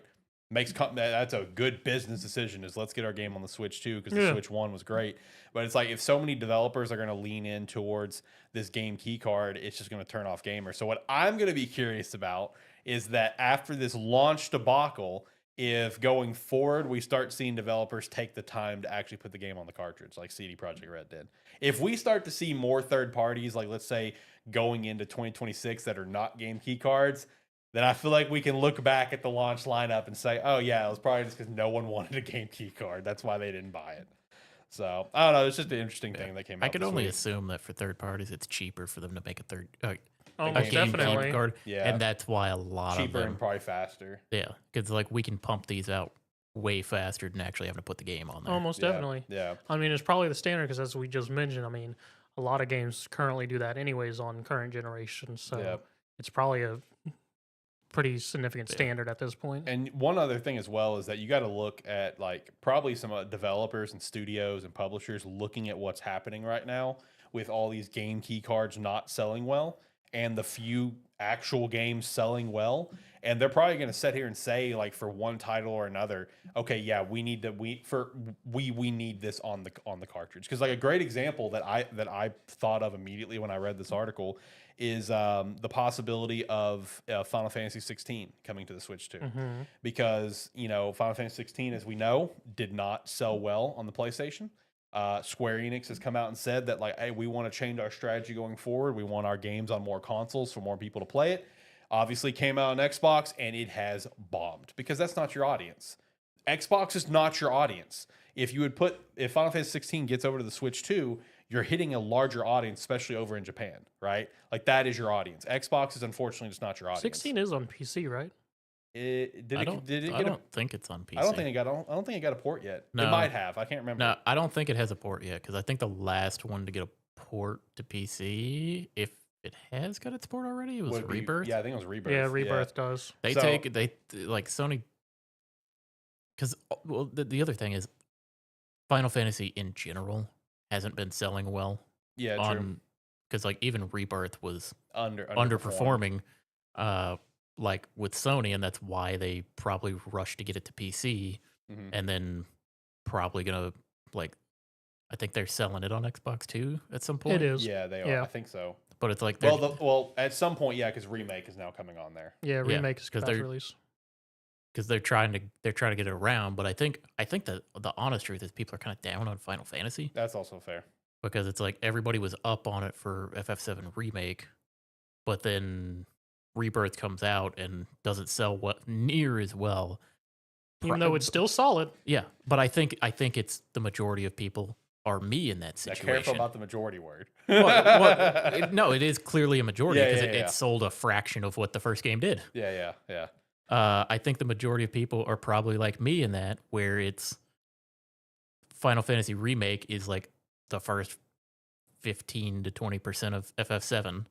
Rebirth is the middle portion of the game, and the third game is going to be the end of the game. Yeah. If I'm going to play that, I'm going to wait for it to come out as a complete game. True. Regardless of if each individual game could be its own game in itself. True. Now, like I said, I just think it'll be interesting though, because I feel like these failures it'll just catch eyes for other studios that may want to put a game on the Switch 2 that they don't want it to put on the Switch 2 and just die. You know what I mean? Like just not sell. So I don't know. Just something to kind of watch. Like I said, if we see going forward more like less game key cards, then I feel like we can really look back at this launch line. I'm like, oh well, look at that. That makes sense, I guess. Next thing I've got is apparently Sony is interested in buying Warner Brothers game assets. I mean, Warner Brothers. Okay. Go for it, I guess. Why not? Yeah. You want to get some more properties? Go ahead. Yeah. Why not? Warner Brothers is only focusing on their 4, right? Yeah. They recently came out and said that, and they've canceled other projects, and They're focusing on their 4 big ones. Warner Brothers, let them take the Nemesis system. Please, God, you let someone else have it, brother. I don't care if they get the. Why do you think? Why do you think Sony wants them? Yeah, I they're was just like, like, I don't care. System. I don't care if Sony gets the Lord of the Rings property. Just sell them the Nemesis system. Right. Oh, there you go. Sony buys Warner Brothers to get the Nemesis system, so then they can push their new live service game. With the Nemesis system. Oh, Which, don't do that. Yeah. yeah, brother. Next, Zach's no longer happy. Don't ruin the Nemesis system. You won't ruin the Nemesis system. You'll just give everyone a bad taste. Yes. oh, jeez. All right. Next up, we have some second news. So, Persona 4 Revival and Strange in Heaven are both set to release in fiscal year 2027, aka just sometime after April 2026, based on how fiscal years line up. We also got some sales numbers out of this, which, funny enough, the sales numbers were apparently posted accidentally. Like, there's like a full sales chart that made by Sega. That Sega, like, I forgot where it was posted, like somewhere on their site, but it was not supposed to be part of the fiscal year report. No. But it's out there. So P5R at 7.25 mil, Sonic Frontiers at 4.57, Like a Dragon at 2.86, Sonic Superstars at 2.43. Hey, shout out to that. I didn't think Sonic Superstars was going to get that high. I didn't think Frontiers was going to be that high. I can kind of agree. I thought Frontiers would probably be more like the 2 million mark. So shout out to that. It's almost at 5. Frontiers was eventually became a soundtrack with the game. So. Oh, that soundtrack's so good. It got robbed at the Game Awards for not, at least in the music category. That's bullshit. Shin Megami Tensei 5 as well as Vengeance combined at 2.11 million. Persona 3 Reload at 2.07. That one in particular sticks out to me. Persona 3? Yeah, Persona 3 Reload sticks out at like 2.07 there. Yeah. Because that game was also on Game Pass. True. Yeah, so that it's still like sold a that's lot. the only Game Pass game on here that I can really, or the only one that I fair, know of. That launched on Game Pass. To be fair, yeah. I was part of that group that I bought the game and then played it on Game Pass, but I still bought the game. Yeah, right. But it's like the fact that that was launched on Game Pass and still sold over 2 million units is pretty impressive. Yeah. Infinite Wealth at 1.66 and The Man Who Erased Their Name at 960K. And then there was no exact number, but Metaphor is also past 2 million, which Metaphor is in that same boat because it launched on Game Pass. No, it didn't launch on Game Pass. No, my bad, just my bad. recently. Yeah, it just got on Game Pass. Yeah, it just came. Yeah. No, which with that being the case, I was like, when I saw that number of that, it was only over 2 million. I was like, man, I kind of thought that'd be more like 4, but yeah, 2's still good. 2's still really good. It's not Persona. I mean, yeah, fair. Yeah. So yeah, like we already shout out earlier, Rematch has launched and it already hit 1 million players online in its first 24 hours. So big shout out to that. We got some Borderlands 4 stuff. I hate Randy. Borderlands 4. The game is going to end up just being priced at $70. So all that for nothing, you know. There is deluxe and super deluxe editions, and there's no game at all. Dude, this with is the the funniest super thing. deluxe edition. It's like it's a $150 version of the game. Do you at least get a nice statue? You get, I believe you get like a statue, you get a couple art books, and you get something else, but it does not come with a game.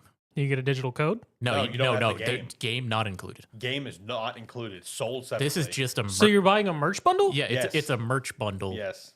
that in the fine print tells you doesn't come with the game. Yes. And the funny thing is that there is actually another game also doing this. That's I just very found out. dangerous. But before we kind of bounce around on your thing of another game, I don't like it, but I have to mention something with Borderlands. At least with Borderlands 4, they aren't doing the thing that every other company right now is doing with their deluxe and super deluxe editions and everything. They're not having an early access period where you pay for like 5 days early. So unfortunately, it's Borderlands kind of taking the stand on that. But they also, a lot of Borderlands news and videos have come out in the last week, especially the last few days, because they did have like creators and stuff be able to go and play the game and like film it for like an hour. Yeah. For their time. So we have gotten a lot of like early game Borderlands news to come out. Is it mixed? It's all positive. Yeah, it is all positive. Yes. I mean, I'm actually happy about that because I was It's because that was my look from the trailer we got. It was actually looking really good. everybody's saying that it's well, long time like Borderlands content creators Yeah. have made the comment that like there's a lot of it's going to take some getting used to because there's a lot of new controls. Mhm. And That's also what seemed like it. but everything's positive, which is weird. Yeah. I'm glad you shouted things out that things were going to be positive, because the last couple times I put out a Borderlands clip, boy, you two boys have been in the trenches. Why? Boy, the comments have destroyed our past couple Borderlands videos. He's been positive about Borderlands. I've been the one that's been kind It's of like what I do there. I didn't think I did anything bad on that one. No, dude, both of you have been taking on the shins in those videos. I've been in the trenches defending you boys, but Eh. boy, you guys have been taking it on the shins. What, they just hating on us because we like Borderlands? Just one thing or another. It's all stupid shit. I gotta be honest with you. It's all Okay. stupid shit. But yeah, no, the no game with the Super Deluxe is weird, man. that's really funny. And I hate it. And dude, there's another game that's apparently doing, because as soon as I saw this, I'm scrolling through and I see another big boy edition of a game I'm excited for, a game you're excited for, and it also doesn't have the game in the big boy edition, and that's Trails in the Sky, the first remake. And I'm just like, bruh, it was already bad enough when these big editions gave me a steelbook and no physical game. Now we're just going to no game at all? What are we doing? I need to put a pre-order in for that game at some point. What, Trails? Just make sure you order the right version. Yeah, I exactly. gotta make sure I order it from the right damn place to get the game. That's Yeah, fair. Yeah. Dude, if that's the direction we're going for big boy editions, like, that's just frustrating as hell. Which is also why I'm really pumped about the Digimon Story one, because it actually gives you a physical game with it, and that's cool. I'm about that. But yeah, just like the fact we have 2 big editions coming out of games and there's no game with it, even a digital code, that's wild to me, and I do not like it. That's stupid. Makes no sense at all. But I don't know. Is what it is, I guess. That's the direction of the gaming industry, I suppose. Next thing I've got is apparently Metroid Prime 4 is out now, so go play it. Shout out to that. What? Yeah, Metroid Prime 4, buddy. It's out right now. Go buy it right now and play it. And you'll have a great time with it. No, so like this, I saw this and I saw the pictures of it and everything. And it's like, dude, seeing this tells me and everyone else without a doubt that was supposed to be a launch title, and Nintendo changed their mind at the last minute. So this actually originated from Andy Robinson with VGC. Okay. He arrived at whatever airport in the UK, and in the tunnels that you walk through with ads, he took a picture. There is a Prime 4 banner that says "Out Now" on it. So that banner got put up without everyone doing the checks and balances and changing up that coming soon or whatever. So that tells me this was supposed to be a launch title, and Nintendo changed their mind at the last minute, or it needed more work. Yeah, they were supposed to update that to say Prime 4 2026. Stop. It's gonna be this year. I don't know. John's predictor's still looking good. Yeah, no, running out of- honestly, right now it might be 2026. You're running out of time. We're running out of time for a date. The fact we haven't got a date is concerning. But no, the fact there is a Nintendo approved banner in an airport where they always have different ads for stuff, right? That says "Out Now," that slipped through the cracks. That was something that was supposed to be promotional art. The game was obviously probably supposed to be a launch title, and it slipped through the cracks. It didn't get updated. So it just makes me question what happened. Is they just not want to launch it alongside Mario Kart World? Do they, does it need more time to cook? What's the problem? So I don't know. That was interesting. We do have a new Cyberpunk 2077 patch coming out, even though the game was supposed to be done. We got the official confirmation and the launch for June 26th, patch 2.3. Just new content, quality of life stuff, fun stuff. Retro Studios is the one that did it. Shout out to that. Oh boy, boys, here's Witcher again. Let's watch what we say. Witcher 4 being built with a console-first mindset. CD Projekt Red did note, though, that Xbox Series S 60 FPS will be extremely challenging to achieve, which I don't doubt it.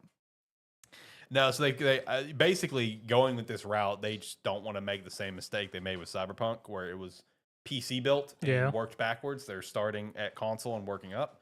So that's good. But yeah, no, I'd imagine getting 60 FPS on the Xbox Series X for this game is probably gonna be pretty tough. That'll be rough. Yeah, no, Godspeed on that one. I Godspeed. would not be surprised if Witcher 4 gets a delayed release very specifically for the Series S. Yeah, I know, kind of like the Black Myth Wukong thing. Yeah. It took forever to finally come out to Xbox. Finally getting that in August. It's like almost a year to the day. It's a year to the day. So people are still thinking there was some sort of under the table agreement, but no one will ever admit to it. But the fact that it is year to the day, like, it is weird. But I'm gonna take them at face value and just say that it was development problems. Well, yeah. It also could have been that like they realized that they kind of had it close, or they were gonna have it close when it got closer to the date, and they went, oh, that'd be a cool thing to do. Right. Hey, College Football 26 got a gameplay deep dive trailer. Didn't do much deep dive in my opinion. It was a 4-minute trailer of just stuff I feel like we've already seen. That's not much of a deep dive. No. I mean, it's a college football game. How much of a deep dive can you do? So me and Tyler were messaging as this thing went up live, and I'm just like, if all this is gameplay, I genuinely don't give a shit. Because it's like, College Football 25 was fun. Gameplay was great. You know, I can expect this. I don't give a shit. I want to know new features of Dynasty. But hey, we're getting the Dynasty one on Tuesday. So I'll talk about that next week. I'll touch on that. I'm excited That'll for be that. another 4-minute trailer. Yeah, I mean, it will, but at least show me some new features. It's all I want. I just want to know new features of Dynasty. It's all I want to know. I mean, it's college football. I don't expect it to be, a groundbreaking game. I just want to know what new features are added, You get to create your own mascot. That'd be pretty cool. But, I mean, they added, we've already seen they added coaches and stuff and a lot more plays. I mean, cool. I mean, this was a boring-ass trailer. I mean, we're like 25 days away from the game launching, and there's like almost no hype for it. Like, me and Tyler both agree. There's like almost no hype for it. I mean, everyone got it last year. The hype was last year. Because it's been gone for over a decade. Now it's just like, oh, well, here it is again. Okay. Now it joins the sports retinue. It does, yeah. Next up, lots of Halo Infinite top Forge creators apparently leaving the game due to a lack of support from Halo Studios. I can see that. Further making me think that could it be that possibility that if this Combat Evolved remake is real and happens, could it be planned that this could replace Halo Infinite? Just a possibility. Take it back to the roots. Have a good time. Let's see. Apparently, Lies of P has sold over 3 million copies. Big shout out to that. Just got its expansion here recently. Then we got a first Berserker Kazan update, John, with female Kazan. So there you go. Got a new update coming soon. Shout out. There is a Capcom Spotlight set for June 26th. It will be featuring Resident Evil 9, Pragmata, and more. So tune into that. I'll have that in the weekly wrap up next week. Fantasy Life its free DLC update that it's going to have is apparently going to be a roguelike open world, a new zone that you can go over that's going to be a roguelike. So cool. Shout out to that. I know Christina's still having a great time with Fantasy Life. The rumored God of War Greece-based Metroidvania game has apparently been delayed to 2026, and this little news bit was new. This was not part of the original rumor cycle. Apparently, you're playing as Kratos' brother. Sean Kratos has a brother? Mm-hmm. Yep. Yeah. When was that ever noted? PSP. Okay. Which one? I think it was Chains. Okay. Yeah, Chains. Okay. Yeah, no, apparently you'll be playing as him in this game. Because all the rumor stuff was like, Metroidvania, smaller scale title in Greece before Kratos became a god, whatever, blah, blah. And that's what it was. And it's like, okay, you're playing as Kratos before he became a god. No, apparently you're playing as his brother. Okay. Cool. I mean, that's a new piece of info. Shout out. I was like, has there ever been a reference to him besides Chains? Maybe in 2018 or Ragnarok, maybe. I don't think so. Okay. I don't think I know you obviously talked about his kid in Ragnarok. Yeah, no, I think it was only. I think that was the only time. Okay. In Chains. Gotcha. Return to Silent Hill, which is the film adaptation of Silent Hill 2, is going to release on January 23rd, 2026. I missed this. I didn't know this was happening. So the fact that it's less than a year away from release, cool. I had no idea this was even being developed. Did we get a newer Silent Hill film? Did we? That's what I'm trying to think. Yeah, 2026. Fuck off. Well, I feel like this is going to be just one of those weird things. I mean, Return to Silent Hill, it's an adaptation of Silent Hill 2, which, I mean, you don't need to know anything about Silent Hill, but it's still going to be slightly weird. Yeah. Well, no, it's the same reason why they remade Silent Hill 2. It's like you got to do it based off the more popular one. I mean, that's fair. And I mean, it's the fan base will go and watch the film, or at least watch it when it leaves theaters. Yeah. All I can hope is in the film, will we have our actor playing our MC constantly looking at the photo to get the true ending? I don't know if they fixed that in the Silent Hill 2 remake, I don't know. but that's still one of the weirder things in Silent Hill 2. To get the true ending, you have to like constantly look at his photo of his wife. Because if you go so long without looking at the photo, you immediately fell out of the true ending and can no longer get it in that run. Really? Yep. I love little stuff like that, dude. Because it's kind of like somewhat similar to the secret ending of Cyberpunk and how you get it. Yeah. Where like when it comes to decision time with you and Johnny, You got to say that one line like hours ago.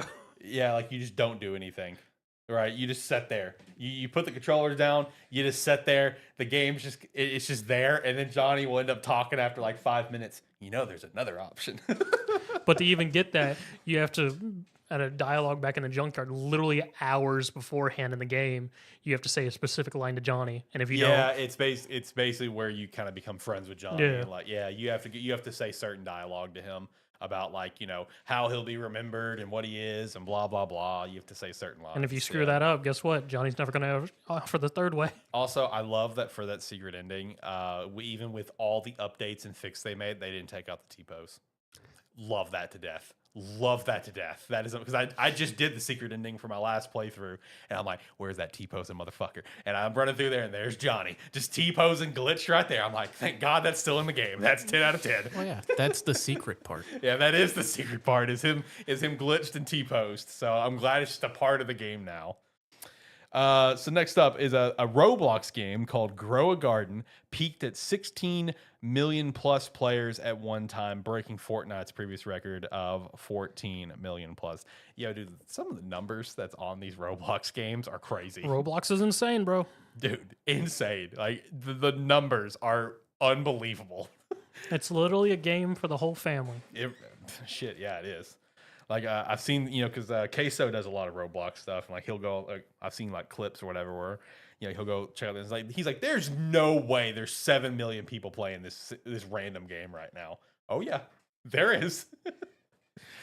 Let's see. Last thing I had is Nexus Mods is being sold after 24 years. Apparently, the creator of it is just burnt out and wants to move on. So who's buying it? I don't think. Did it have a buyer to say he's selling it? Thought it said who was looking at buying it. Okay. I don't remember who it was. I don't know. Do not know, but it's being sold. So, you guys got any other news you guys want to shout out? Anything? I don't think so. I don't think so either, because I can't think of anything. All right. It's time for Gamestead Game of the Week. All right, boys, listen. I need you to just indulge me for one moment, okay? This is one of those games that we all have where it's on the chamber, that it's going to come out eventually. So I just need you guys to just put your heads down in disappointment and let me ramble for like a minute, because this is going to be the fastest Gamestead Game of the Week we've ever had. Is it Hello Kitty Island Dream? No, that would be like a 20-minute conversation. All right, so no. Have you actually played that? No, but Christina's been bugging the crap out of me. She wants it so bad on the Switch. I need to buy it for her since they have the physical release. But no, for Gamestead Game of the Week, this is going to be the fastest Gamestead Game of the Week we've ever done. Is it Mass Effect? Because it's one that does not need to be talked about in great detail for a long list of reasons. So here on this upcoming Monday, or by the time this clip is up, this past Monday, there's a very special video game birthday.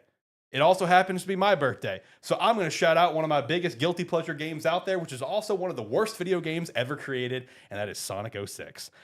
So not a lot needs to be said about this game. This game is a dumpster fire, but it's my guilty pleasure. I genuinely really enjoy this game, even though it is a dumpster fire. Here are a few things. One, you should play this game just to see how bad it is. It is one of those games. It's not unplayable, but it's bad. You should play it just to see how bad it is. It has its own fun to it because of how bad it is. Two, Shadow and Silver's story is honestly really good. I will stand on that. This is one of the best Shadow depictions in the Sonic gaming world. And Silver, his original canon introduction that got retconned because this game is so bad. His story, the way they intertwine, is a lot of fun. Sonic's story is a dumpster fire.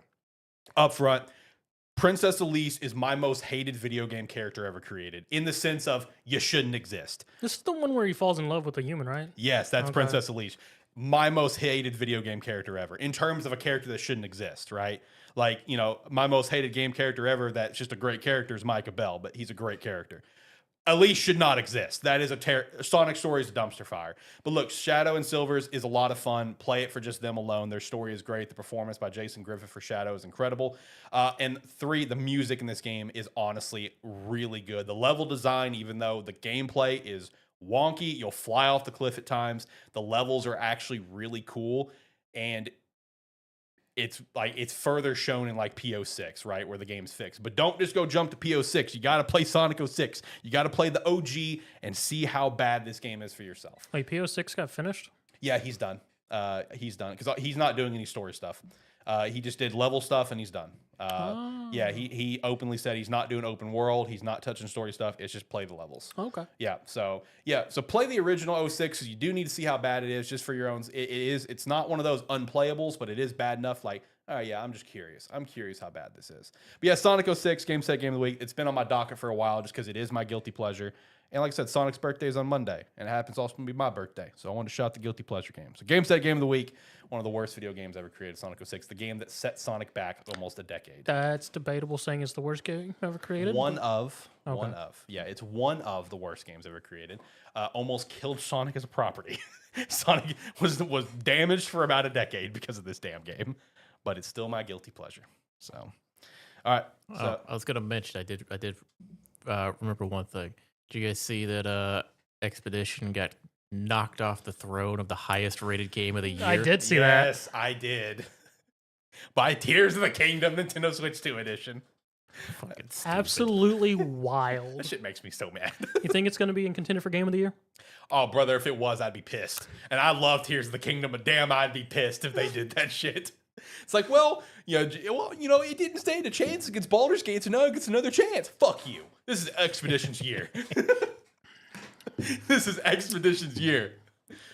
Oh, no, I saw that. I got so mad. I knew it was going to get rated. Like, when I did my Metacritic prediction video, I rated Breath of the Wild. I rated Tears of the Kingdom. It's like, they're going to get rated. You know, ports get rated all the time, so I knew it would. But, like, God, it just makes me mad. Yeah. It makes me so mad. Expedition is still the best new game this year. By far. All right, let's hit the music. Let's get out of here. Like, comment, subscribe, rate, whatever your platform allows. It does help. It was coming about something we can talk about during those 2 weeks Alex is gone. Maybe we'll remember. All right, do everything he said. And if you like what you saw with us here, we do these live streams usually every Saturday about 6 p.m. Central Time. So you can come check us out then. We will remember because I'll make notes. I will make notes and I will reference back to it. But also make sure to check out the Patreon if you want to support us further. We'd appreciate extra support as well as checking out some Agent Inc. and Rogue Energy as well as SparkTheShop.com. Join the Discord, be a friend, tell a friend. We'll be back next week with something. I don't know. I feel like there was something for next week we were going to talk about. Yeah, Persona Phantom X. That's what it was. Thank you. Yeah, Have fun next week, John. Yeah, Persona 5 Phantom X coming out. We're going to be talking about that next week. I'm going to get a gotcha episode. Yay! John's done. John's like, oh no. Oh God. John's just like, oh, Night of Champions is next week, so I may pass on that one. Yeah, maybe busy next week. All right, have a good one. Bye.